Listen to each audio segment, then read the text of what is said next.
Hello, good morning, good afternoon, and good evening to all our speakers, chairs, and the wonderful audiences in different parts of the world. Welcome to ACNS webinars. The speaker for the first session of today is our honorable guest from Italy, Professor Antonio Fioravanti.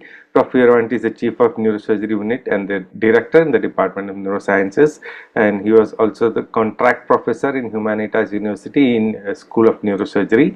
Previously, he was also a contract professor in his alma mater, Studiorum Bologna University. His department has scientific collaborations with Professor Roncaroli in Manchester, UK, and Professor Shane Tubbs in Tulane University, New Orleans. He is a member of the National Board MEDAC for the guided surgery with fluorescence, and is a member of the Italian Neurosurgery Society Committee and is vastly experienced with over 5,000 surgical procedures from 1995 and has several publications in various international journals. We are extremely honored to have him today with us as a speaker for our webinars, and today he'll be talking about management of posterior petrous meningiomas. He is going to present his huge experience about 130 consecutively managed patients with these lesions and will present his classification related to the origin site and predicted outcome.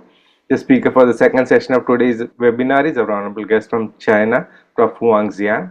Prof. Xiang is an attending surgeon at the University of Neurosurgery at the Hospital Fudan University, Shanghai, China. His clinical interests are focused upon the management of brain tumors, especially germ cell tumors, vestibular schwannomas, gliomas, and meningiomas. We are extremely honored to have him today at our webinars, and today he will be sharing his experience in the management of giant vestibular schwannomas. The chair for the first session of today's webinar is our honored guest from Japan, Prof. Naoki Otani. Prof. Naoki Otani is the professor and head of the department and the vice director of the Nihon University School of Medicine, Tokyo, Japan. He is an expert in the field of cerebrovascular and skull-based surgeries, and he is an integral part of the ACNS delegation for workshops and conferences around the world. We are extremely honored and grateful to him for accepting our invitation to chair the first session of today's webinar.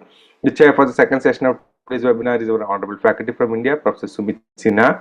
Professor Sinha is the Director of Neurosurgery and Spine Services at the Max Hospital, Gurugram, Haryana. He was previously a professor in the Department of Neurosurgery at the All India Institute of Medical Sciences, New Delhi. He is also the President-elect of the Neurotrauma Society of India. His clinical interests are focused upon minimally invasive and endoscopic spine and brain surgeries and also peripheral nerve surgeries. We are extremely honored and grateful to him for accepting our invitation to chair the second session of today's webinar. On behalf of the Education Committee of the ACNS and the President of Yoko Kato, I would like to welcome both the speakers, chairs, and the wonderful audiences to this online platform of ACNS webinars. A very warm welcome to our colleagues in China, and we are extremely grateful to Professor Shubin for broadcasting this webinar on the WeChat channel. With that introduction, I would like to hand over this podium to our first chair, Prof. Naoki Otani. Thank you for introducing and inviting me. Thank you, Raja. So today the first speaker is Antonio Fioravanti from Italy. So his talk is about the posterior petrous meningiomas. So he recently published about this theme on 2023 in World Neurosurgery. I have already checked, and I have been looking forward to his talking. So let's get started. Is it okay, Antonio? Professor Antonio. Thank you for your introduction. Thank you for this invitation. Thank you, the whole faculty, for this opportunity. I talk about the posterior petrous meningioma, non-conflict of interest. For the first question, in my experience, is the definition of this area, the origin, the meningioma, because in the many paper is have the confusion between the PPM meningiomas and the petroclival meningiomas. The area, the origin of this meningioma is the posterior surface of the temporal bone.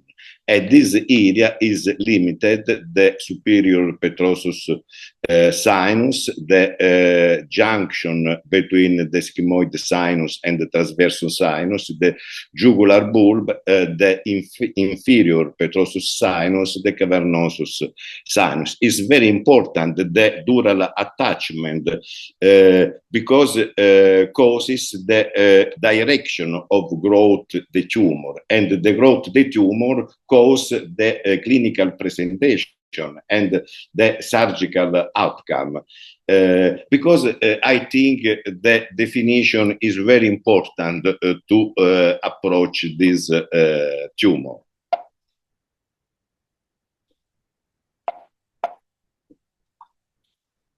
Sorry.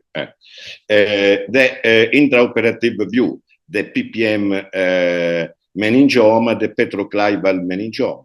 The difference is very clear, because in the PPM tumor, the cranial nerve is displaced, inferior or anterior, lateral. In the petroclival tumor, the cranial nerve is are up front. Is the big difference, because is the very important complication for the surgery in this different tumor. The outcome is different. So the clinical presentation is the hydrocephalus, the cranial nerve deficit, and depend on the sites of the tumor, the cerebellar signs. In the last year, many approaches have been described about this pathology. The retrosigmoid approach, the anterior transpetrosal approach, posterior transpetrosal, middle fossa, the combination between this approach. But I prefer the retrosigmoid approach. I think, in my humble opinion, the retrosigmoid approach is the most versatile approach, is the easiest approach. With the limited surgical complication and the low postoperative complication. The position is different, is the three options: the supine, the park bench position, the semi-sitting position. The choice of the position depends on the surgical target, the tumor, the patient characteristic, age, body habitus. In addition, for me is important the surgeon preference. In my personal opinion, I prefer the semi-sitting position. Is important the surgical staff expertise, in particular for the semi-sitting position, because to avoid the embolism and the complications for this position. So is the classic supine position, is of course is mandatory in this surgery, the electrophysiological monitoring. The lateral position, park bench position, Fukushima position is different name, but I think in this position is important the position of the shoulder. Is important you open this angle, because it is the work angle, and the shoulder is allows to the movement of the hand in the operation.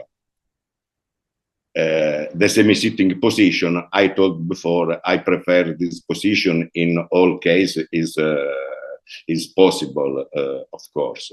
The semi-sitting position, the retrosigmoid approach step by step,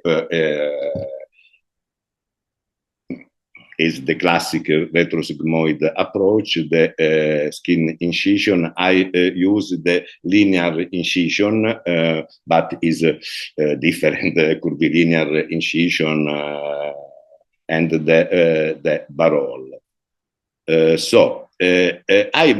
I told before, for me, the retrosig approach is the most versatile approach because it's possible to use this approach for many lesions in the CPA angle, for the petroclival tumor, for the intraaxial cerebellar or brainstem lesion, of course, for the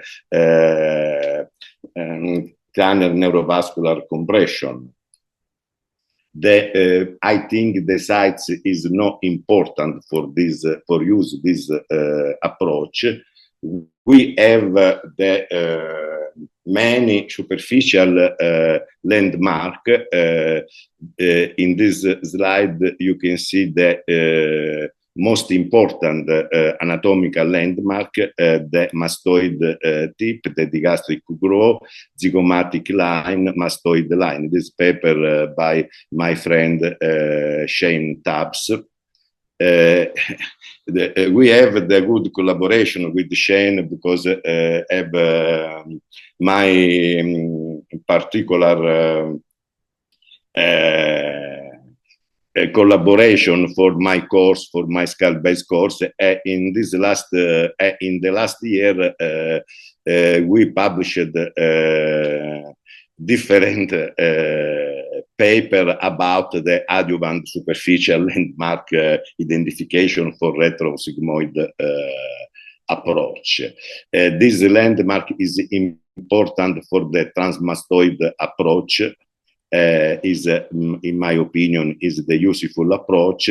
The soft tissue dissection is important in this step to identify the occipital artery, the digastric growth, the mastoid emissary vein. This, for me, is the personal landmark because I place the barrel inferiorly and medially the mastoid emissary vein.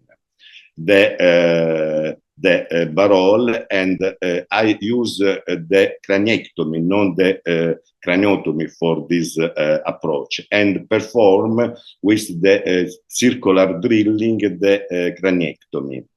The dimension of the craniectomy depend on the size of the tumor. For the microvascular decompression, of course, is the very small craniectomy. It's important to identify the angle between the sigmoid and the transversus sinus. The dural X-shaped, and I pulled the flap towards the sinus, the sigmoid sinus, or the transversus sinus. You can see the flap toward the transversus sinus or the sigmoid sinus. The intradural exposure is, for me, this slide is very important because show the visualization, the whole structure in the CPA angle, the cranial nerve and the vascular structure, and the brainstem. With this approach, I remember told me Professor Fukushima in USA, through this retrosigmoid approach, I treat whole pathology in CPA. Because is true, we have the good control of the structure in this angle. Finally, the watertight dural closure. I use the low profile titanium mesh for the aesthetic motivation. Is not important for avoid the complication, but avoid all the aesthetic anesthetic or is aesthetic complication. So the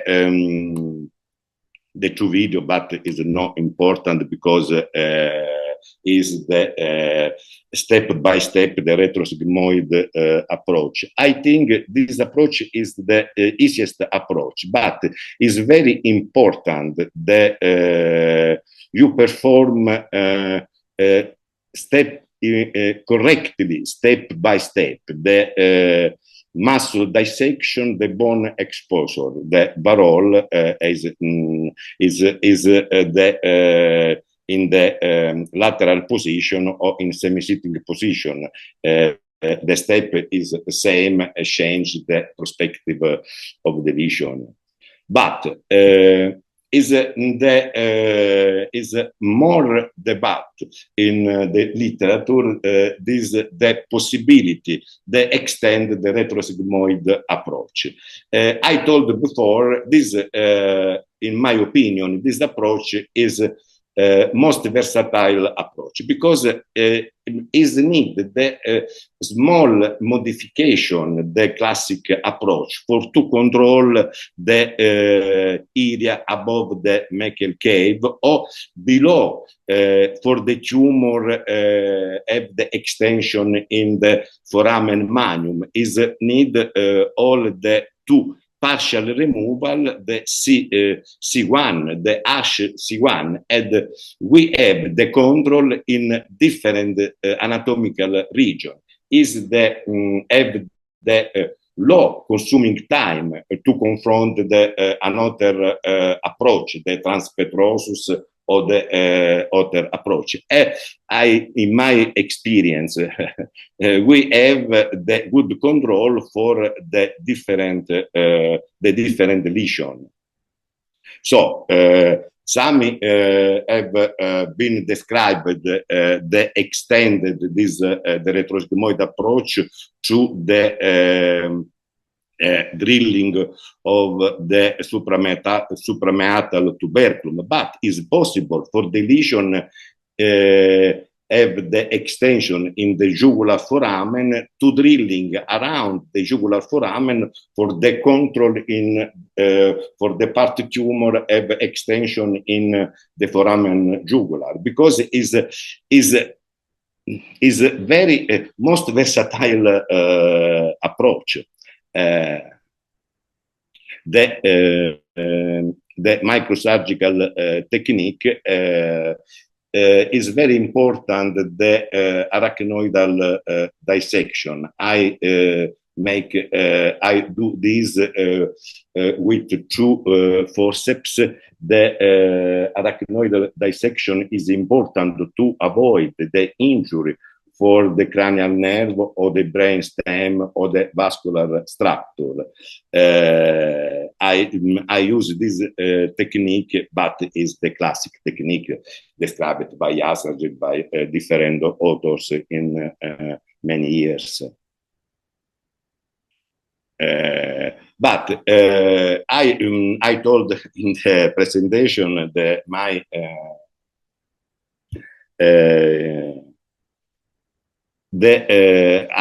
our classification. I distinguish the posterior Petrous meningioma in four types. The type A, retromeatal tumor, retromeatal, the type B, meatal, the type C, premeatal, and the type D, broad-based tumor. Have the large origin of the tumor.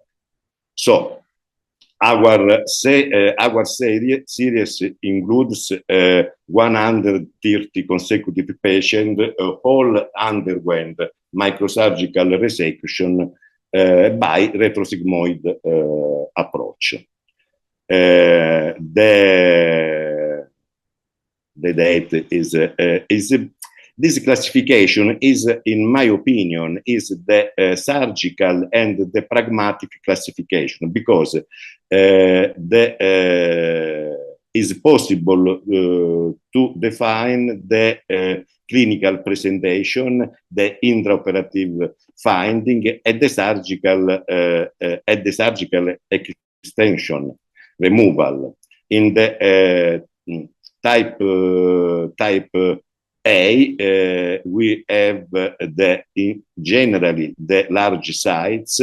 The cerebellum is contralaterally, and the cranial nerve, in particular the 7 and the facial and the acoustic nerve, is anteromedial. The lower nerve are inferior. In the type B, is possible we have the encasement of the facial and the acoustic nerve. In this case, the size is smaller because the clinical presentation is early to confront the other type of the tumor. In the type C, we have the displacement of the trigeminal nerve anteromedial. In the type D, the relationship between the tumor and the cranial nerve is most variable. And the surgical resection decreases from type A and type D. Is the population of the patient, the more cases is in type A and the type B. The size is biggest in the type A, and the clinical presentation is different to the type. In the type B, in the type C, we have the deficit of the trigeminal nerve. In the type B, have the deficit the facial nerve. Type A and type D is possible we have the deficit for all cranial nerve, in particular for the lower nerve. The post-operative morbidity, we have the morbidity is the same, the date in the literature, but in particular the deficit is in the type B related to the facial nerve and the acoustic nerve. The extended resection is good is more than 80% in all cases. Only in type D is very few is inferior, but is this is related to the large base of the origin of this tumor. So I present now the clinical cases. Is the type A retromeatal tumor, the pre-op and post-op, the video. In this case, is this tumor is very easiest because the relationship with the cranial nerve is no important, no encasement. The cranial nerve, you can see the trigeminal nerve, then the vein, the acoustic nerve, the vascular is the ACA, and the lower nerve. I use the control with the check together the microscope with the Kivo, or is the inspection tool is the tool for the Kinevo microscopy. I use the Kivo for to control the dark angle or to control the possible tumor residual. The tumor is total removal. You can see the cranial nerve, the final check with the Kivo inspection. The facial nerve is we have the acoustic nerve, the vascular structure. So, the type B is the meatal tumor. Is very complex tumor because it is possible in this case the high risk of the injury, the facial and the acoustic nerve is frequent the extension in the acoustic meatus, like the vestibular schwannoma. You can see the arachnoidal dissection. In this case, is the sharp dissection, is the lower nerve, the tumor towards to the tentorium, the careful dissection is very important. This step, I think, is very important to preserve the arachnoidal because this avoid the injury. You can see the facial nerve, the trochlear nerve, and this is the trigeminal nerve.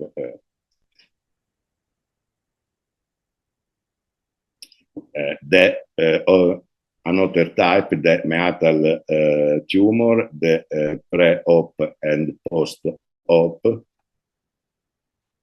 This is the interesting case, in my opinion, but is the very small tumor. The patient have the important hemifacial spasm. The pharmacology therapy is no good for this patient because of the complication in the behavior, and I decide to remove the tumor. Is the extension in the meatus, in the acoustic meatus, the acoustic facial nerve. I pull to the meatus the tumor. Finally, I check finally check with the Kivo, and you can see the cranial nerve is the facial and acoustic nerve, and the tumor, the residual tumor. Is important this check because I with the microscope don't see this residual. About after the endoscopic control, the Kivo control, I remove the residual tumor. The premeatal type is, in my opinion, is the complex tumor because it's possible the injury the trochlear nerve, because the trochlear nerve is very small nerve, and the injury is easy. The pre and post-op, the video.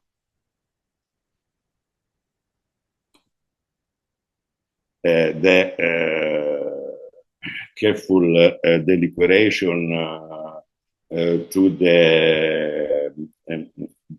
gentle cerebellar retraction, the arachnoidal dissection with the sharp dissection. You can see the acoustic facial nerve, the trigeminal nerve.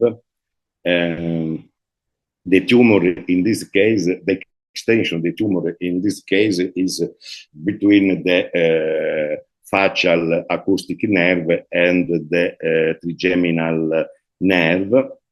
the careful dissection is very important in this case because the nerve is up front in this case, and the tumor is below the nerve, then the nerve and the tumor. In this area we have the lower nerve, the jugular foramen, the control by the Kivo. The Kivo image is very beautiful, very clear.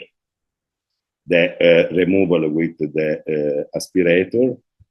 So I move the video.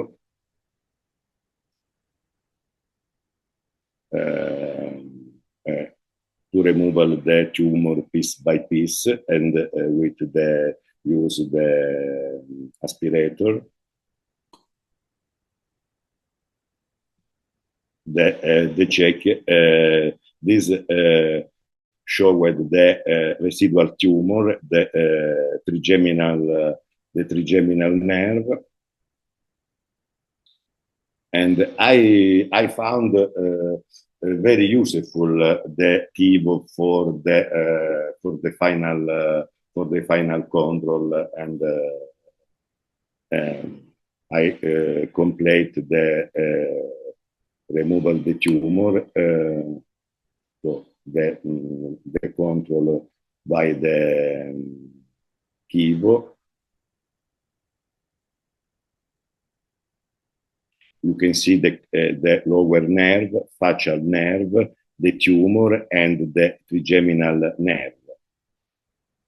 The origin of this tumor is in the premeatal dura. We complete the piece by piece the tumor. So it's interesting in this case this control, because with the cranial nerve and the implant of the tumor, the coagulated, because it is impossible to remove the dura, because the woman have the old woman, because it's a non-problem for the recurrence the tumor, and I coagulated the implant of the final check with the Kivo. In this case, you can see the basilar artery with the perforating artery and the contralateral trigeminal nerve. The basilar artery and the contralateral trigeminal okay. The type D is the broad-based tumor. Is in my opinion, this type have the high risk of the injury, the cranial nerve, and the vascular injury, because the origin is very large of this tumor, and it is possible that in case so the all the cranial nerve and the vascular structure. In these cases, the subtotal resection is frequent. The postoperative control, the another cases, and the postoperative imaging. So, in conclusion, I think it's very important the definition of this tumor, the definition, the origin of this tumor, to avoid the confusion between the petroclival or petrosus meningiomas. In my humble opinion, I think the retrosigmoid approach is the most versatile approach, is the easiest approach, and have the low consuming time at the very low complication. And this approach allows to control the the whole structure in the CPA angle. I told before, I use this approach for the petroclival meningioma. In my old last experience, I use the transpetrosis approach for the petroclival. In this moment, I prefer the multi-step approach, the minimal invasive step. In addition, I think the our classification is the pragmatic classification, no change the history about this tumor, but is possible to give the indication about the possible morbidity and the possible complication the surgery. Thank you for your attention and thank you for this opportunity. I invite you in the last year in our course in the 40th edition in skull-based masterclass in Cremona in Italy. Thank you so much. Thank you so much, Professor Fioravanti. Thank you for your so very educational lecture. Show the logical surgical procedure for CP angle meningiomas. So based on your so many experienced cases. Thank you so much. And so there is a question. There is a two questions from the audience online. So Dr. Harshad Parekh. So when tumor is adherent to the brain stem, how you manage? Okay. Okay. So you please direct question online, please. Okay. Yes, that I told in my presentation is most important the arachnoidal dissection. If you preserve the arachnoidal, you avoid the brainstem injury, the cranial nerve injury. Is very important, this technique. The Yasargil is the master for all neurosurgery in the preservation, the layer, the arachnoidal is important in all procedures. In the tumor surgery, if you treat the insular tumor, it's very important to preserve the arachnoid to avoid the injury of the posterior cerebellar artery. The same for the brainstem. So the denti. I have the long experience in microvascular decompression.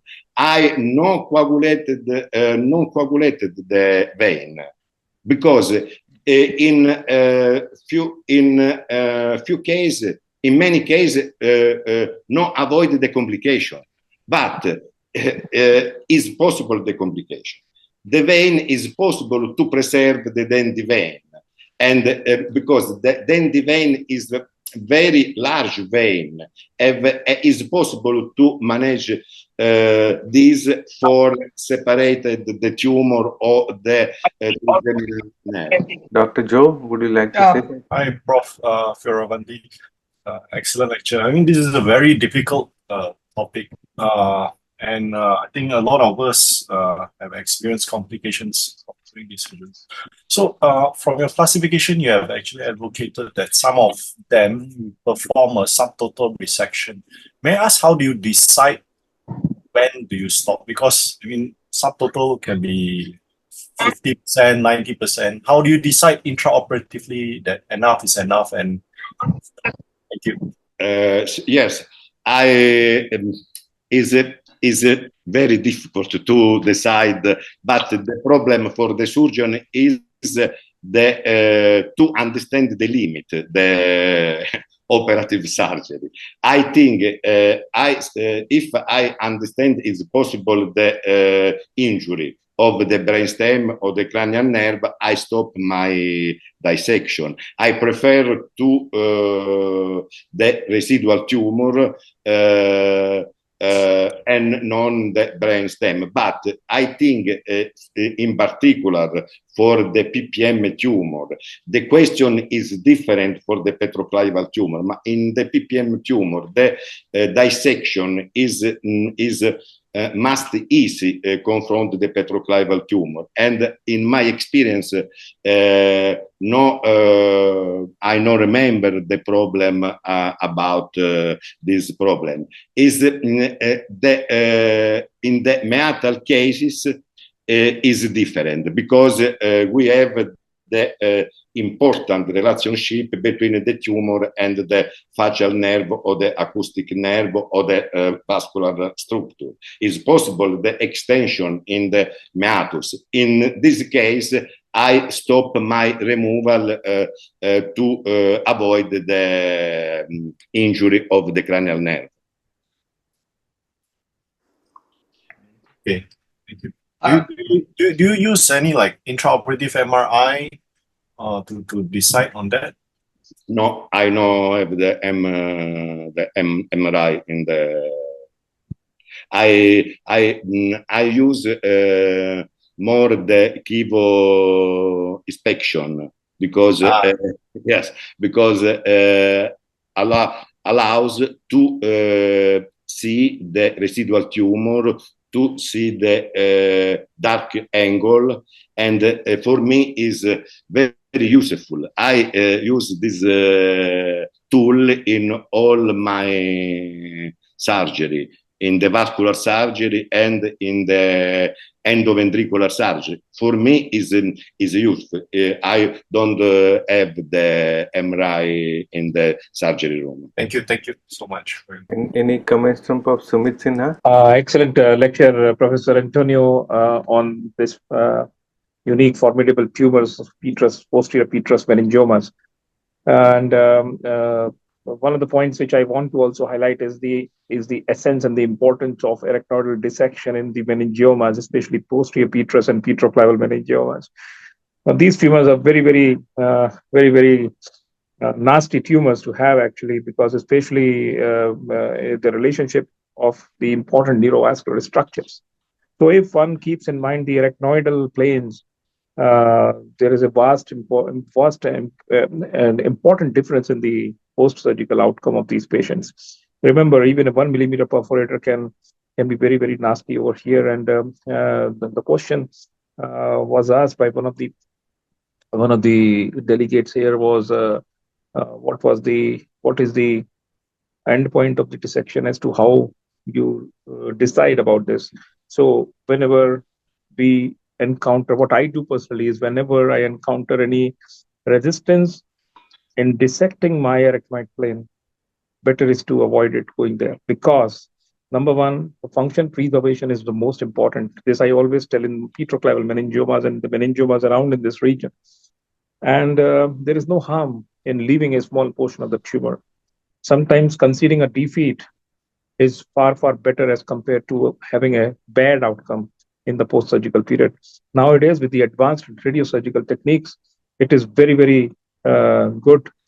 Post-operative radiation protocols can have wonderful outcomes in radiosurgery also. So my point is to emphasize about the preservation of the function is the most important thing. And if we have to leave some amount of the tumor, and we have to decide it early during a part of dissection.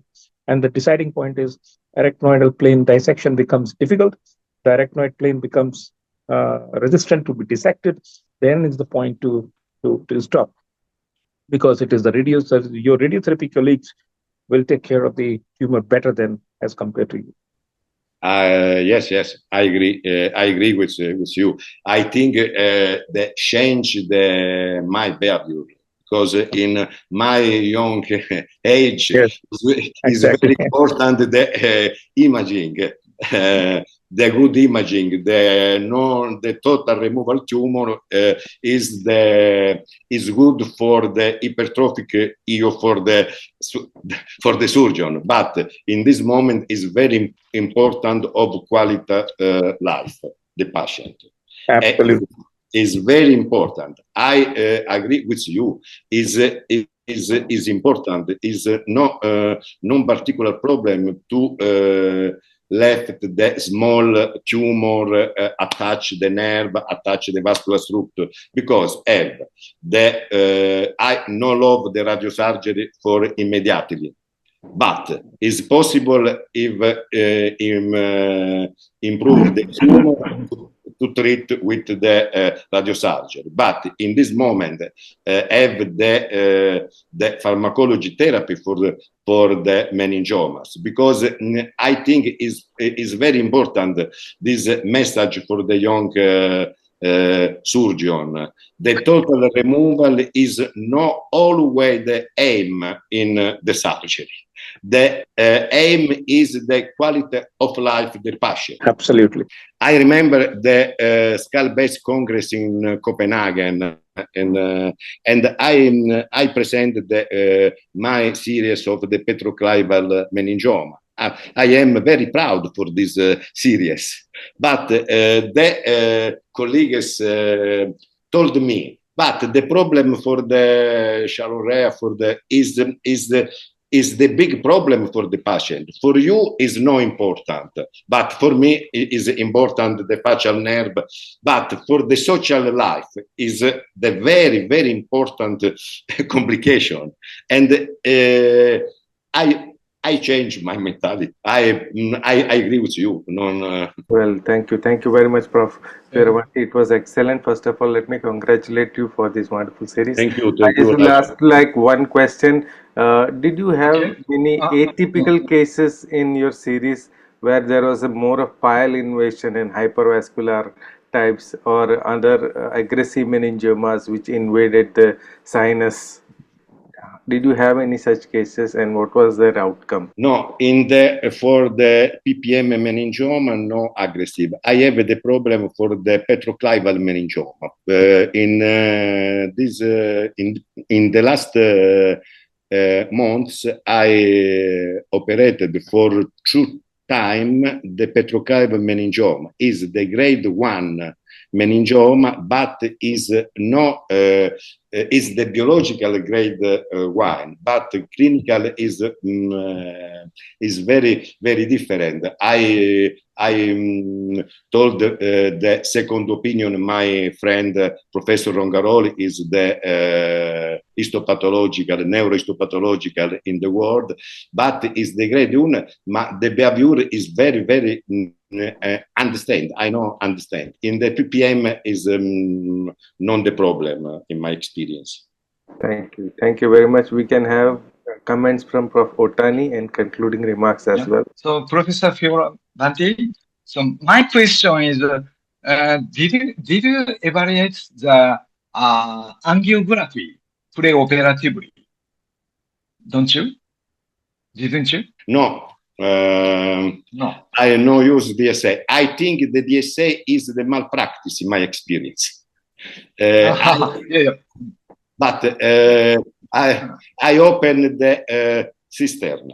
It's very important. I told in the video, it's very important, the careful retraction, the cerebellar retraction. Take your time. Is the crucial step for the retrosigmoid approach. The deliquoration is very important. For the gentle retraction, I control the angle. So, because the origin of the tumor will be unknown in such a large developed tumor, such as so type D, right? Yeah. So the origin of the tumor will be unknown. So we usually evaluate the origin of the tumor at the site of the tumor feeder. So such a tentorial surface from the tentorial artery and petrous surface from the middle meningeal artery or the ascending pharyngeal. And in such cases, the clival meningioma from the meningohypophyseal arteries. So we usually evaluate it from the site of the feeder, Yes. the center of the tumor. So Yes, I so don't check is if the tumor have the big extension in the tentorial compartment, I prefer the two-step, the retrosigmoid step and the supratentorial step, because I have the good, I think, is my opinion, the good control for the vascularization is important. I agree with you. Is important the tentorial artery for the vascularization of this tumor. In few cases, it's possible to cut the tentorium below, but is not all the way possible. Thank you so much, Professor Fioravanti. Thank you. So yes. So you, as based on your so many experience cases, so I have now gets so many knowledge from about posterior meningioma, petrosal meningioma. Thank you. So you are good educational lecture. Thank you so much. Thank you. Okay. Thank you very much, Prof. Otani and Prof. Fioravanti, for this wonderful session. I would like to let our viewers know that this has been broadcasted on WeChat, YouTube, and Zoom. Thanks to Professor Shubin. Today we have around 400 people who have logged in through WeChat and YouTube also and Zoom also. So thank you very much. So I will hand this podium over to our very honorable Prof. Sumit Sinha, who will say a short introduction about giant vestibular schwannomas and invite Professor Huang Jian for his lecture. Prof. Sumit Sinha. Thank you, Professor Raja, for that wonderful invitation from the ACNS. And no doubt ACNS I've been associated with ACNS for quite a long time. It's been decades now, and it's been a wonderful pleasure always to be associated with that wonderful organization, which has an important contribution in the education activities in the Southeast Asia and Asian continent. So giant vestibular schwannomas, they are an entity in themselves, and they are, I would say they are the vestibular schwannomas. They are the bread and butter of a skull-based surgeon. The intricacies of the management of these vestibular schwannomas, they are very, very essential to be known to young neurosurgeons, and especially the technical nuances of dealing as to the surgical nuances of dealing with these tumors. They have to be very, very intimately known to them. Giant vestibular schwannomas is very common in the scenario, and especially in the Southeast Asian part of the country, this part of the country. And we quite oftenly see these patients having very large, massive tumors, and they are walking and with minimum symptoms and minimum cranial palsies. So the functional preservation here is of paramount importance because of obvious reasons, cosmetic disfigurement and hearing loss, which is very, very, which is, of course, which happens invariably in these, especially giant vestibular schwannomas. So today we have a very famous personality, a wonderful surgeon, Professor Zhang, who shall be with us and speaking on the same entity, giant vestibular schwannomas. And we are all very, very sure that at the end of his talk, we will be very, very much wiser. Professor Zhang is an authority in himself and requires no introduction. Of course, he has numerous publications on this topic and several skull-based topics. So we are honored, Professor Zhang, for you to be here, and I request you to start your deliberation on giant vestibular schwannomas. Professor Zhang, please. Good evening, good morning, or good afternoon. My topic is the surgical management of giant vestibular schwannoma. and review of 657 cases in our hospital. And I am MD in this hospital, and this case is not done by me alone. It's done for many surgeons in my hospital. So there are no relevant conflicts of interest to disclose. So the first introduction for intracranial vestibular schwannoma is for huge tumor or for large tumor, surgery is still a primary therapy. Because gamma knife is not good for large or huge tumors. So goal surgery is complete tumor removal, and also we want to preserve the neural function of the patient, especially for the facial function and their hearing function.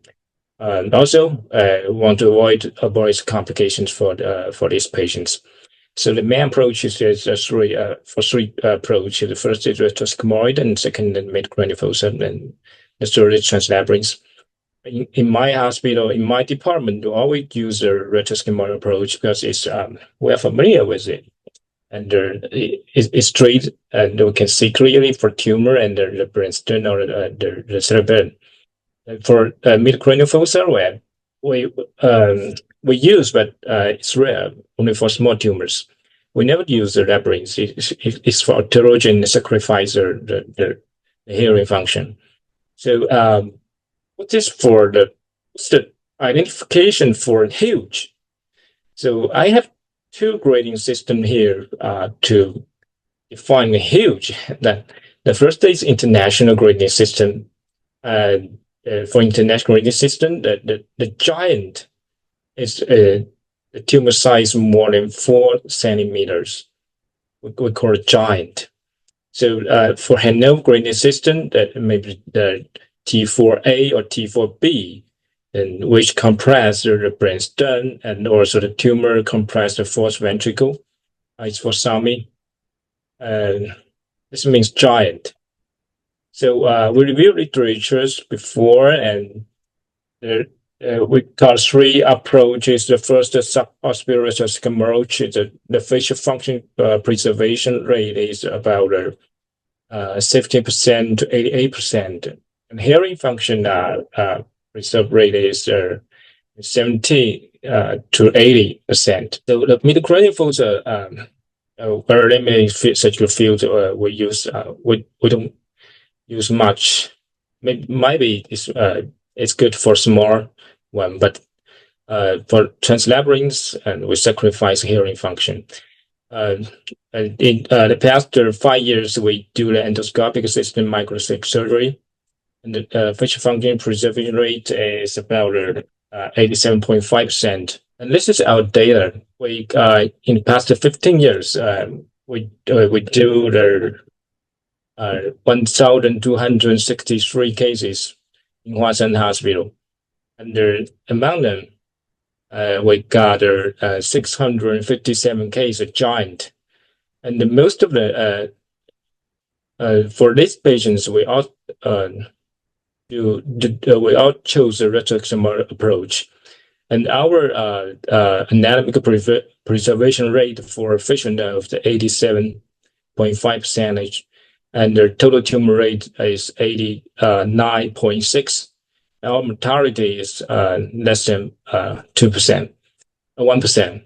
So this picture taken during operation, it's a tumor, and then after it's brainstem. And so for these patients, the male to females, 368 to 289. So median age is 47.5. So most of the patients is for among 40 to 60. So the clinical manifestations, facial paralysis before operation is about 30%. And definitely is about 60%. The tinnitus 45%. Instability of gait is 44%. This is our surgical procedure. I think for a retroscomoid approach, we are very familiar with it. It's very classic, and Professor Antonio introduced us very details and before me, and he's so good. He tells us a lot of knowledge about this approach. I don't want to repeat again. I learned a lot, but I don't want to repeat again. I know you all know. So, but after this craniotomy, after tumor removal, can we do? So I think the first step is aspiration the CSF from the CP angle system. I want to say we must slowly and slowly. Don't do hurry. If you not slowly, the CSF repeats so quickly, it will be bleeding, especially for young patients. And then we do the tumor debugging. Remember, control bleeding. For capture dissections, first I want to say we need to preserve a retinal plan. It's very important to identify the boundary between the tumor and the brainstem and the brain tissues. So we need to keep our bipolar to minimum. If we use bipolar too much, it may stick to the tumor. The arachnoid member may stick to the tumor, stick to the brain. So it's very hard to dissect the tumor. So we also want to protect the lower cranial nerve. So the lower inferior part of the tumor is lower cranial nerve, and you can always see picar. Sometimes you can see icar. The superior part is trigeminal nerve and SCA.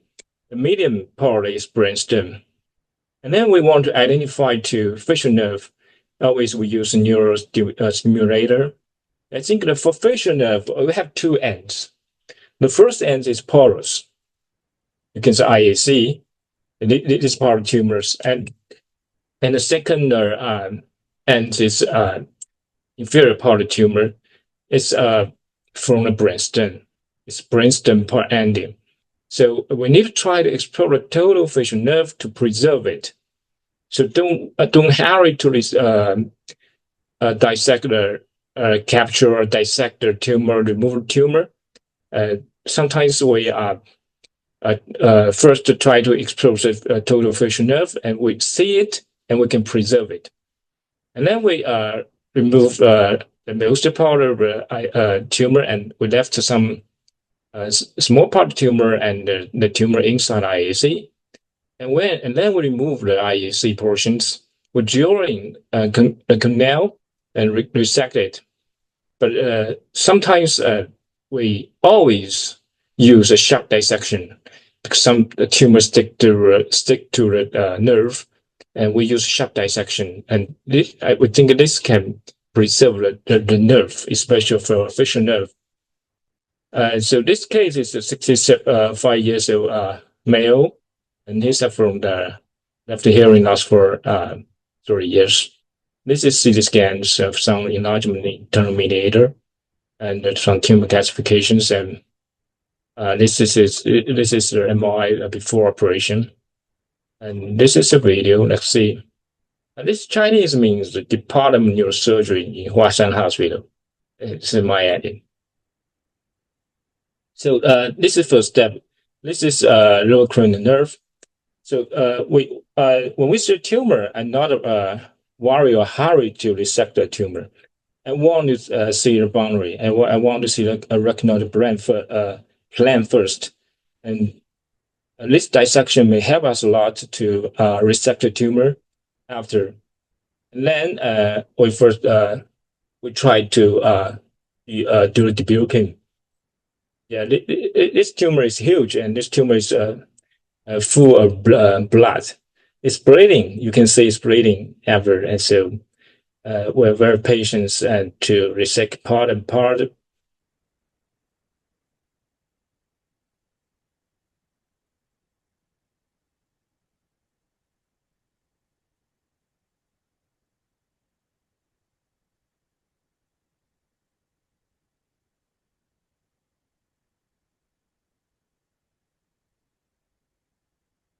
Yes, this is one piece.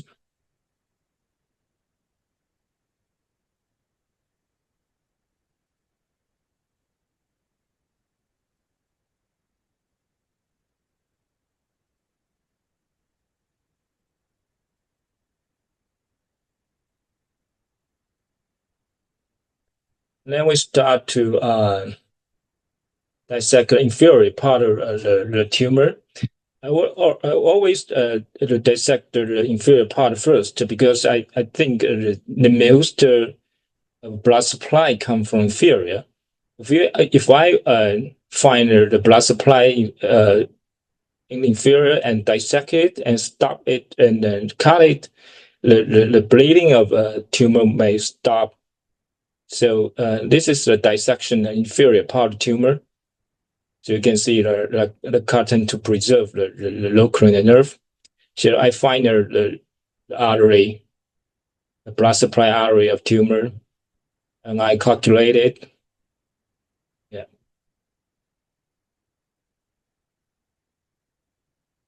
There's tumor is bleeding. If I calculate it and then cut this supply artery, it may be better. So I choose to dissect inferior part first.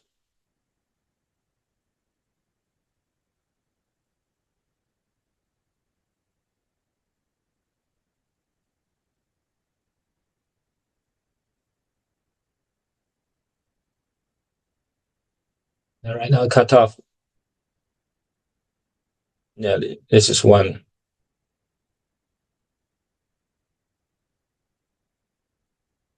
This is cotton to preserve the low cranial nerve. And I find another one.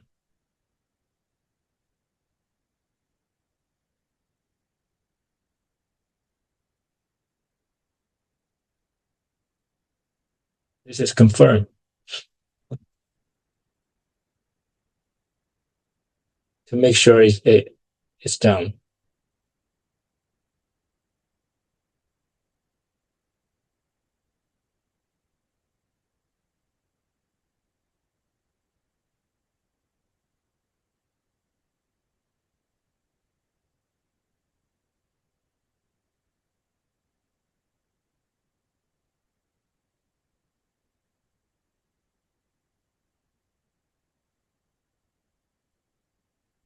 So, and then I choose the neural stimulator to identify the facial nerve, the brainstem end for the facial nerve.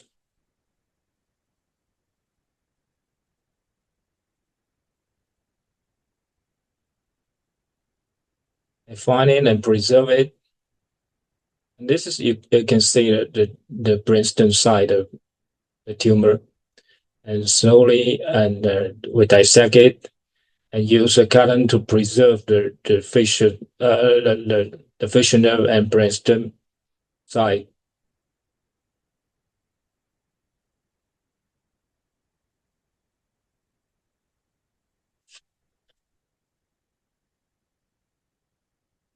Forgive my English. English is my second language, but surgery has its own language. And this is the superior part of the tumor. And we can see the trigeminal nerve and also the petrous vein. This is petrous vein. Yeah, we need to preserve it. It will be a disaster. It might be disaster if we destroy it. Yeah, always we preserve it. And then after we remove the most part of the tumors, we start to remove the tumor inside the IAC. The first week need to drill it. So we use a sharp dissection to open the membrane, open the dural. Yeah, it's bleeding. But don't worry.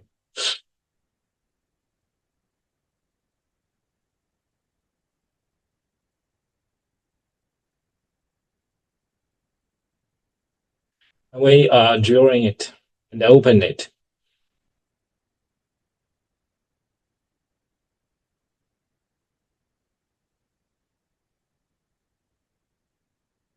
I want to say for drilling the IAC, we need to drill it large. It's not narrow. Is not good. From here and to here, it's large, and we can dissect the tumor more easier. If it's too narrow, we cannot see clearly the bound of tumor and the vestibular nerve or facial nerve is might be destroyed the facial nerve. And then we dissect the tumor into IAC, and you can see the structure. Oh, where's my? You can see the structure of the membrane. Yeah.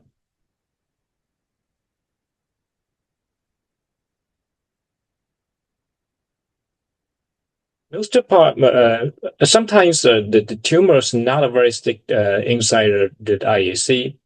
We can make it easier to remove it. But sometimes it's bleeding, but the bleeding is not a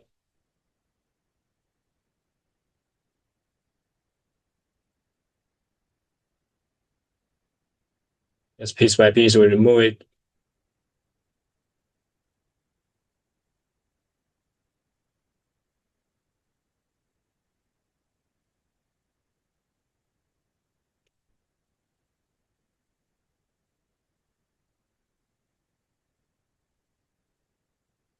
And this identify again the neurostimulation to make sure the facial nerve. And for this part, we insist on choose the sharp dissection for the tumor and the nerve to we try to preserve facial nerve. We use sharp dissection. Yeah, these tumors are removed. Yeah, this you can see this is facial nerve, this is trigeminal nerve, and this is the 6. This is brainstem. Okay. This is IAC. And then we close the IAC. We use Jerfin. We use the biogerm. Close it to avoid the CSF leakage after surgery. It's routine. I know it's routine, but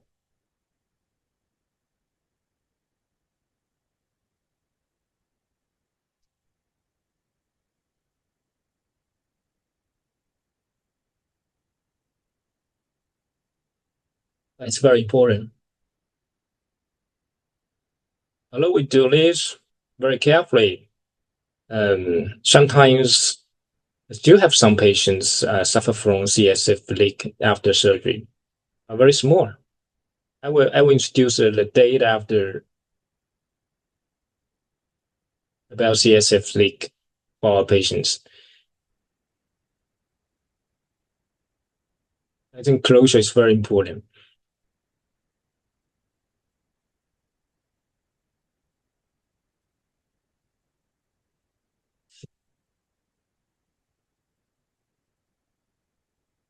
Okay, we finish.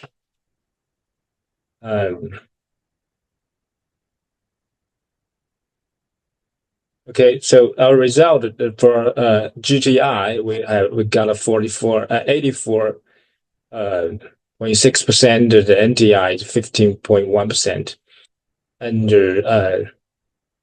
the average follow-up age is 51 months, and recurrent tumors for 11 for 100 for 1%.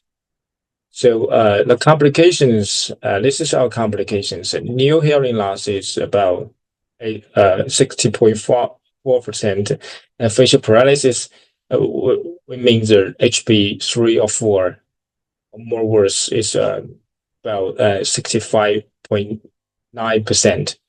Tinnitus 2%. Coronal injury 7%. So non-neurological complications for CSF leak were only 1%. So I will analysis later. So this is our post-operative facial function external resection. For GTR, our facial function for HB1 and 2, you see this blue one is 31.6%, and for HB3 is 47.2%, and for HB4 or worse is 21%. This is SGR.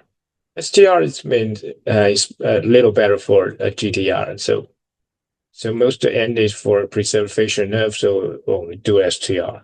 So the HB1 and 2 is 45.4%, and so HB3 is 36.5%.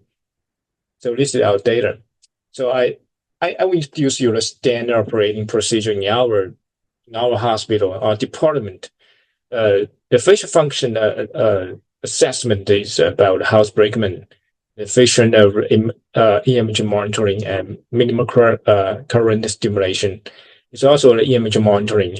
For acoustic nerve function, we use PDA, SDS, and BAEP and preservation. And for petrol bone assessment into IAC, this IAC, and we use the HASI scanning as bone windows to evaluate whether IAC is break or broken, is by the tumor. The tumor assessment is we use a head MRI enhancement for tumor grading and see the tumor size, existing tensions. For anatomy assessment, we sometimes use the DTI for facial nerve tracking before operation. We also do the psychiatry assessment for GAD and PHQ-9 to assess the patient's depression or anxiety, so before operation and after operation. So also assessment of complication for neurological and non-neurological. I think for huge tumor or vaginal tumors, vestibular schwannoma is not only for neurosurgeons. It needs multiple discipline cooperations, not only for neurosurgeons, but also for department of neurology or department of psychiatry or department of radiology. So there are many doctors in different departments working for one patient who suffer from the vestibular schwannoma. So pre-operation, we also do the new facial function assessment, the psychological assessment, and the facial fiber tracking and surgical approach choosing. But during surgery, we use the facial nerve monitoring, facial minimal current stimulation, hearing preservation, and tumor resection. After surgery, we do the function assessment of facial nerve again, and if you have a facial analysis, if you have a facial paralysis, but facial nerve was preserved during operation, we would suggest you to do a rehabilitation training in the rehabilitation department. If your facial nerve is broken during surgery, we recommend the plastic surgery. It's good for repairing your surgery. So we also assess the psychological assessment of a patient for anxiety and depression.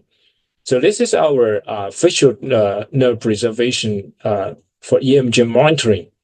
So I want to say the facial function variation is for entire facial nerve.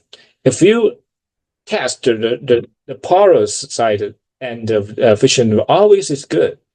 But if you test the brainstem side, it's not good. So the entire facial nerve is good. That means good. If one end is not good. So root exit zone brainstem is very important. So we always test the root exit zone brainstem for this end. I think it's more precisely. So we also use minor current stimulation confirms facial nerve function.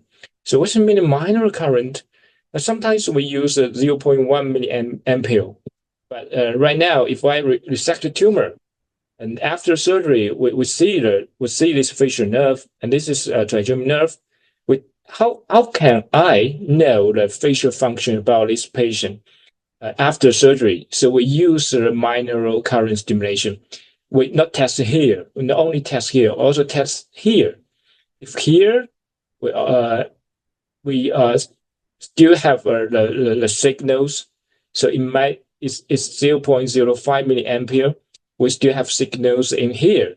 So the patient's HB grading is better than the 0.1 milliampere. So this is our test. So this is a minor current group, which means 0.05 milliampere is better than the control group in facial function prognosis. So this fingers, you can say the post-operation time 2, 4, 6, 12 is 1 year for 1 year. So this line is for the patients about minor recurrent group. It's HB grading. This is for 0.1 milliampere. So we can see it's always better for a minor group and control group. So this is our one knowledge. So for hearing preservations, does patient have residual tumor function before surgery? This is our question. So this means residual hearing function. We call it PDA is less than 50 dB. SDS is more than 50%. So generally speaking, post-operative hearing function is not better than pre-operation one. I think for me, it's very hard to preserve hearing function for a huge tumor or for large tumors. It's very hard for me. But I know you can do lots of work about a huge vestibular schwannoma. Maybe you can preserve it after surgery, but for me, I think it's very hard. So, some patients do have the residual tumor, and sometimes I preserve it. I think the interface of residual hearing to ambulatory side hearing is very important. So the brainstem BAEP during operation monitoring is important. I think for BAEP monitoring, we need to stop surgery for this very important slide. So first is increasing latency for one milliseconds and decreasing amplitude 50% or wave loss. We need to stop if I want to preserve hearing. So the good outcome may be better shape of the cochlear nerve during surgery or have effective hearing before surgery. So this is our case. You can see after surgery, this is the facial, this cochlear nerve and facial nerve. Petrous vein preservation just don't calculate the region of petrous vein to superior petrous sinus. I don't suggest that. So it would cause the cerebellum or brainstem hemorrhage infection and may cause interpolative gait. So this is the vein. So I say the CS leak in the management ISC. As we know, the most frequent complication in VA surgery, but in our cases, we have lower rate. We only got a 1.97%, nearly 2%. I think surgical experience is very important to this. We always use a tanning to do the close. I think it's very important. If the data is too young, surgeon is too young, maybe it causes the CSF leak, a lack of experience for doctors. So the product management of the post-superior or internal IAC is very important. We need to assess the bone window, CT scan with high resolution, and we check this here. Sometimes we check the smooth surface mark of the tumor to make sure the tumor is removed totally. Sometimes we use endoscopy confirm. So this is facial nerve rehabilitation training after surgery. This is immediately after surgery and 1 year after surgery. We also training. This is training, and we also use the earlier facial paralysis we call it finder plastic surgery to use it for late facial paralysis. We use classic temporary transfer. It's not done by our neurosurgeons, done by plastic surgeons. Yeah, this is a master facial nerve transfer.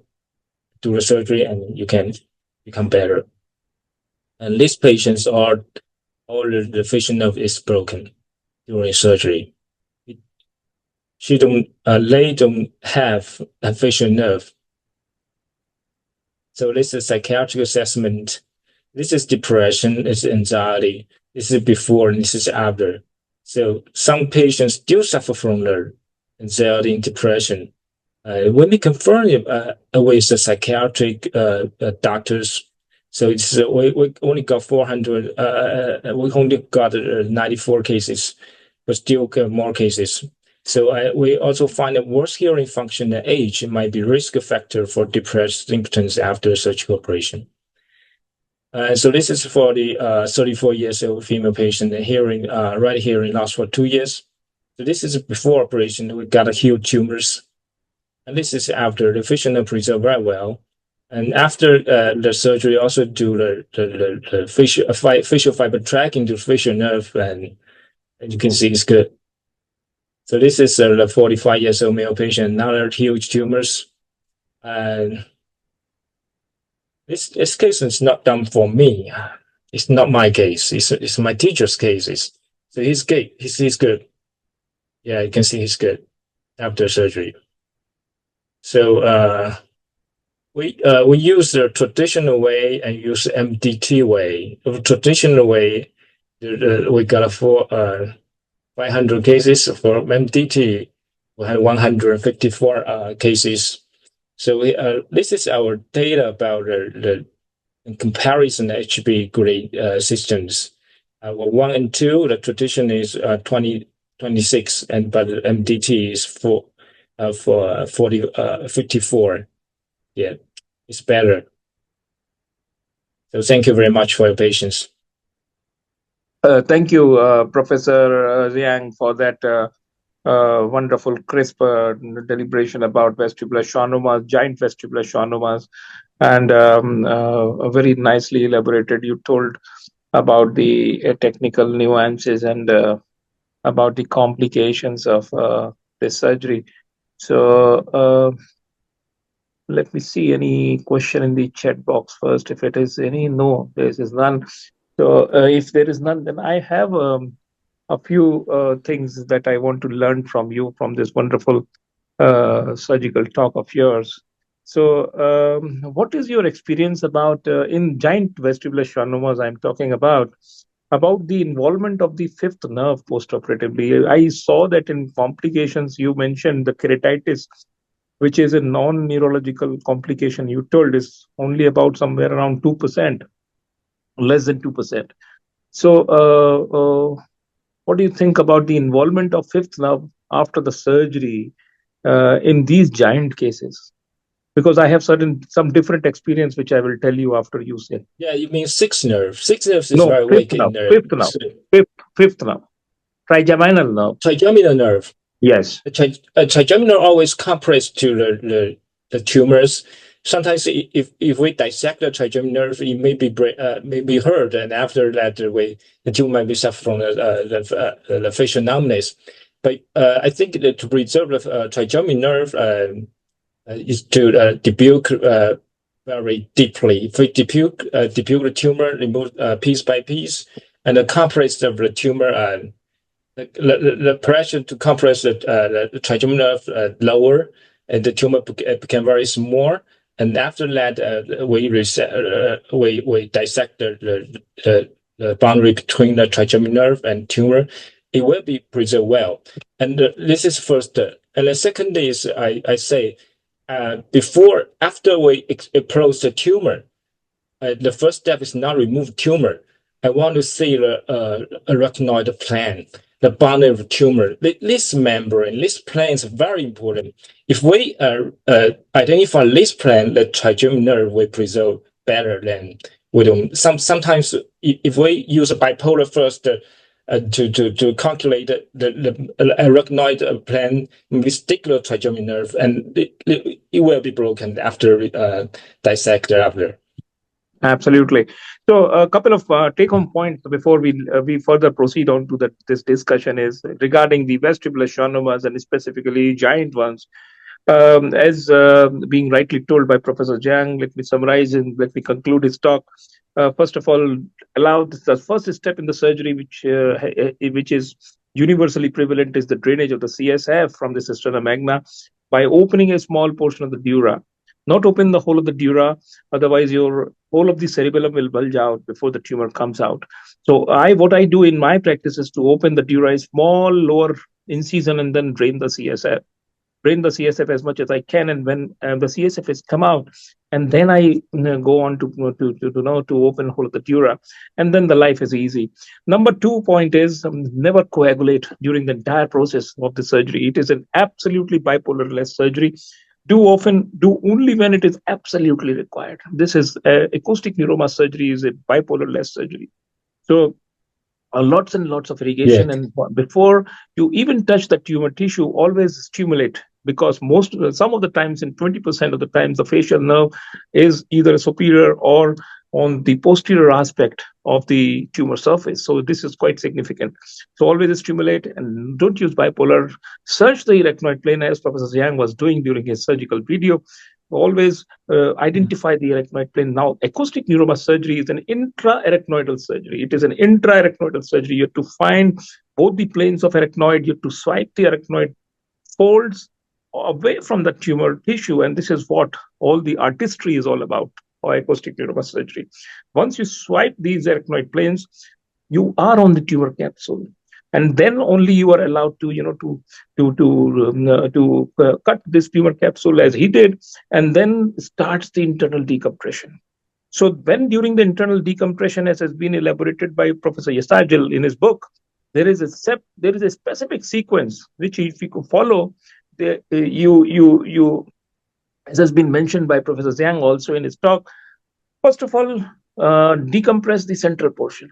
And when you have decompressed the central portion, approximately 40-50% of the tumor tissue has been taken out, and then you are allowed to go to the other areas. Now, the sequence of going to the other areas depends upon the direction of the tumor growth. If suppose the tumor grows inferiorly, then it is first you decompress the inferior portion first so that it becomes manageable, and then go on to the other areas. Never go outside the tumor tissue without significantly decompressing the tumor tissue. So the holy grail is decompress, decompress, and dissect. Decompress and dissect. This is, while the holy grail of meningioma surgery is decompress, devascularize, and dissect, the holy grail of acoustic neuroma surgery is decompress, decompress, and dissect. First of all, make the tumor tissue mobile, manipulative, and then you are allowed to go outside. Then swipe the arachnoid tissue, make the tumor tissue away from the facial nerve, not the nerves away from the tumor tissue. Now, this is a significant difference. Make the tumor tissue away from the nerves. If you want to dissect the lower cranial nerves, catch hold of the tumor capsule and make them away from the lower cranial nerves. Do not even touch these very, very sensitive nerves. So these are some of the things which I think must be of big help to the young neurosurgeons listening out there. Other thing is, what I was mentioning, asking with Professor Zhang was, what my personal experience is that the fifth nerve in these giant tumors, I'm talking about really giant tumors, they are very sensitive nerves, especially fifth nerve. So what happens is, and this is my personal experience, I don't know, I want to share this with you all, esteemed surgeons. Even you do everything perfectly nice, but sometimes, especially in the late post-op, the fifth nerve comes, especially this keratitis, and which is very, very, tardy to heal with, which is very, very resistant to heal with, and it takes about 2 to 3 months to heal. So this is probably, which I think is because of the chronic stretch of the fifth nerve by these giant tumors. It does not happen in normal acoustic tumors. It happens in massive, biggish, giant acoustic tumors. So this is my 2 cents about vestibular schwannoma surgery. May I ask the opinion of the esteemed house as to give their comments? Professor Sam, would you like to enter in and give something about giant schwannomas? Thanks, Professor. Next, Professor Sam, that was a very interesting and enlightening lecture. Thank you so much for showing your videos. Definitely learned a lot from it. I would like to ask 2 questions. Okay, first of all, before the surgery, are there any methods, radiological methods you use to help you locate the 7th nerve? That's the first question. And second question, you presented that quite a number of patients actually do suffer from 7th nerve, depending whether house fragment 2, 3, 4, 5. If they do get this facial nerve palsies, what do you do for them after that to help them regain their facial nerve function? Because sometimes even with anatomical preservation, the patient's facial nerve palsy may just remain that way. Do you have any techniques or tips to help us on that? Thanks. Yeah, thank you for your great question. And we do the fiber tracking for facial nerve before surgery because we want to see the location of the facial nerve about the tumor. It's in the superior or in the dorsal or in the ventral at the side of tumor.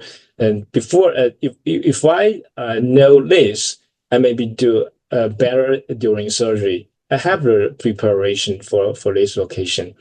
But if I don't, maybe might be because I 10 years ago we don't have this fiber tracking for DTI to identify the facial nerve, but we still can do this surgery. But if I have this knowledge or have this information about the facial nerve, the location of facial nerve and tumor, I might be more confidence or to resect the tumor.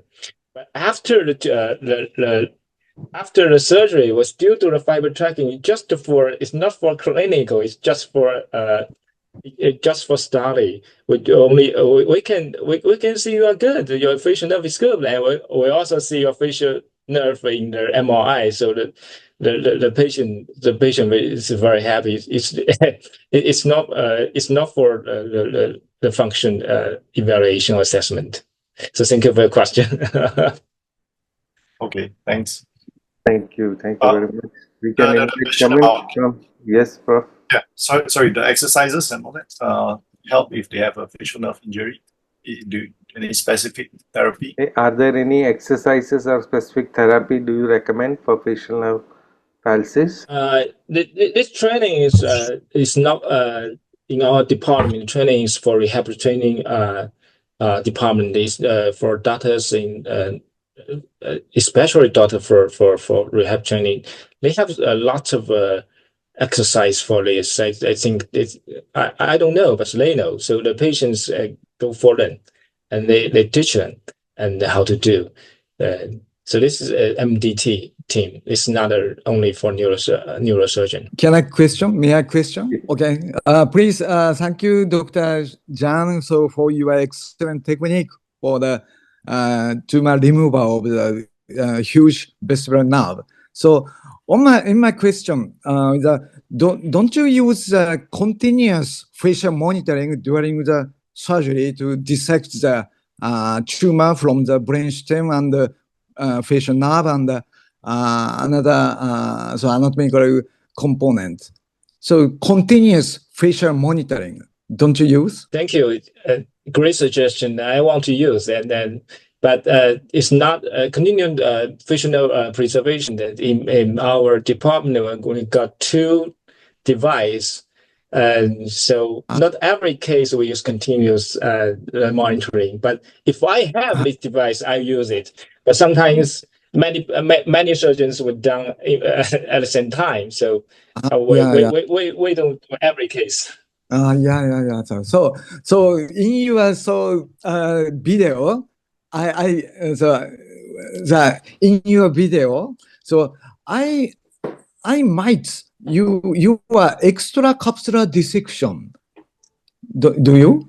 So if you did not use the continuous facial monitoring, so I recommend you because fanning like landing on the capsular surface of the you understand, so facial nerve fanning like on the capsular nerves. So I usually concentrate the intracapsular dissection just only because even if under continuous facial monitoring, but I usually concentrate in intracapsulars.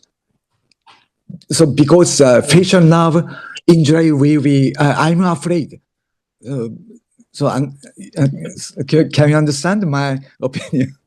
I know what you mean. So you use a continuous monitoring to monitor the facial nerve. If the signal is not good, you stop the surgery. Only do a Yeah, yeah, subtotal or the partial nerve. Okay. So yes, I yes, yes. agree with you. If we use a continuous monitoring, maybe it's surely it will be better for a patient's facial nerve function. So Yeah, yeah. but I talked before surgery with patients. Some patients in China, some patients have different idea. Some patients most of patients choose to preserve facial nerve and resect tumor. And some patients choose to resect tumor first. If I break the facial nerve, they agree. They choose to resect the first and the facial nerve function the second. So if for this situation, we don't use continuous monitoring. Yeah. I understand. Thank you. So another question. Thank you. Can I? So if it's increasing the size of the remnant tumor, I usually experience the surroundings of the acoustic meatus.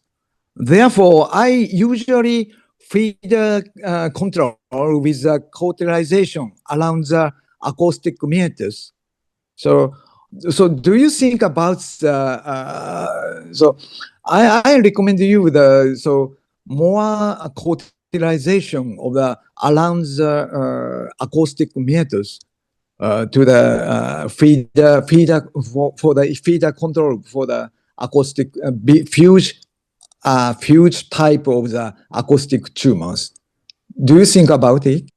I don't hear it so clearly. So can you repeat again? And for I hear in IAC. You talk about a tumor inside IAC to remove the tumor inside IAC. Is your suggestion right? Yeah. Yes. So the remnant tumor. So some the remnant tumor remnant inside IAC. So yes, the remnant tumor. During, yeah. So for residual in the IAC, during surgery, or during I say during surgery, during open the IAC larger than before, not narrow. If we're larger, and then we can resect more and see more clearly. And if we and I will take it off from IAC. If I see the smooth tumor side, I think it's we resect or we don't have residual tumor. Right now, in recent 5 years, we use endoscope to confirm do I resect resect or have residual tumor. But you have a good suggestion. Thank you. Thank you so much. Thank you so much. Yes, Professor Fioravanti.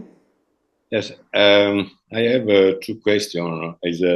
The very compliment is the very beautiful presentation, the good cases. I have two questions. The first question is in your experience, do you have the injury in the giant schwannoma, the lower nerve, in particular the glossopharyngeal nerve? In my experience, the trigeminal nerve is very strong nerve. In few cases, we have the hypoesthesia, but is not the important deficit about this. In the giant tumor is more than frequently the glossopharyngeal deficit, the deglutition deficit. And the other question, for in the drilling, I think, is my opinion, I don't know if you agree with me, the very critical, the crucial for the facial nerve is the between the intra-extra canicular tumor. Is the this area is very dangerous, in my opinion, to preserve the facial nerve. What is your opinion? So for lower cranial nerve, I think thank you for good question. So In my case, some patients really suffer from cranial injury after surgery. And sometimes the tumor is huge. It's very hard to preserve the lower cranial nerve because the compression to the lower cranial nerve so large and it stick to the tumor. So sometimes if we leak the CSF, the lower cranial hurt, and sometimes we use instrument to touch it and it hurt. So it's very weak for lower cranial nerve and also for SIX. So my suggestion is during operations, we will relieve the CSF before the tumor removal. We will really deeply and have patience. Sometimes we use 15 minutes or 12 minutes to release CSF. We're very patient, and we see the intracranial pressure down, and we start to dissect the tumor. And the second, if in the beginning, it's very hard to dissect the tumor and the lower cranial nerve because the tumor is so huge, so it stick to the nerve, and so it's no worry. Don't worry. So I think if we resect the tumor piece by piece, we do the depucling piece by piece.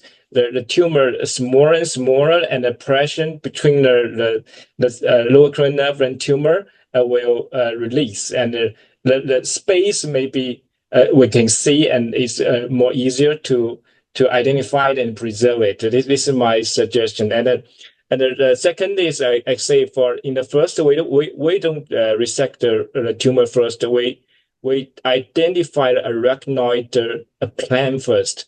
So this boundary is very important to preserve every nerve and every brain tissues. So a tumor, the tumor for so vestibular schwannoma, I think a surgery is very important to preserve this plan, arachnoid plan. I think it's very important. Okay, thank you. Thank you very much. One question I would like to ask to Professor Wang Xiang is like, most of the tumors are usually hypovascular, but there are other types of vestibular schwannoma when you have a hypervascular supply from both the ECA and the vertebrobasilar system. So how many cases did you have this type of aggressive hypervascular vestibular schwannomas? And the second question is, how many of patients in your series had a preoperative hydrocephalus, and what did you do with it? Bleeding Yes, so much, right? yes. So I think for huge tumor, in my case, might be 12% for huge tumor is high bloody, hypervascular. So it's very hard cases. So sometimes if we do the depuking, the bleeding, and we don't see clearly, and we use sections and frequently, but. My opinion, my suggestion is we do the inferior part dissection first. For most tumors, the blood supply comes from inferior. So come from pica and the bronchial pica. If we dissect the inferior part first, we may see the blood supply of tumor. If we see the blood supply of tumors, we calculate it and cut off it, and then the blood supply of tumor will release. So the blood bleeding will better and better as we said, but it's still very hard work. I think so. It maybe costs a lot of time and costs lots of energy for surgeons. Always very late at night. I don't. For me, in this year, I have half a year. I have two. I don't have so much hypervascular, but in this we are asking about hydrocephalus. I think my total percentage of the total. Yeah. Fine. Thank you. So thank you very much. Thank you. It was indeed a very informative session, and we can invite our honorable chair to give his final remarks. So a fruitful discussion and lots to learn from all of you, and I really congratulate all the speakers for both the sessions here. They've done a wonderful job, and I'm quite sure that the young neurosurgeons and the delegates sitting around here, they have lots and lots to learn today and going back home wiser. So thank you ACNS. Thank you, Professor Raja, for being a wonderful host as always. And really congratulate you also and the entire ACNS for their wonderful initiative for carrying out this successful and educational program. Thank you so much.